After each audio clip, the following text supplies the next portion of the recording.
በምኞት እንድንኖር የእግዚአብሔር ፈቃድ አይደለም። የክርስቶስ ደቀ መዛሙርት በምኞት አይኖሩም። ባለጠጋ መሆን ምንም ክፋት የለውም። እኔም ባለጠጋ ነኝ። በክርስቶስ የሆነ ሁሉ ባለጠጋ ነው። ጌታ ይመስገን። አሜን። ባለጠግነት የሚለካው በማግኘት ብዛት ሳይሆን በመስጠት ብዛት ነው። አሜን።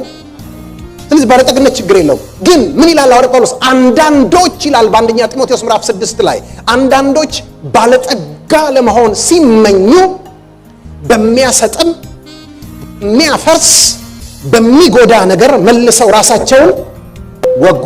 አንተ ግን የእግዚአብሔር ሰው ሆይ ከዚህ ሽሽ። ባለጠግነትን ሳይሆን እምነትን፣ ፍቅርንና ጽድቅን ተከታተል። የተጠራህለትን በብዙ ምስክሮችም ፊት በመልካም መታመን የታመንክለትን የዘላለምን ሕይወት ያዝ። የዘላለምን ሕይወት ያዝ።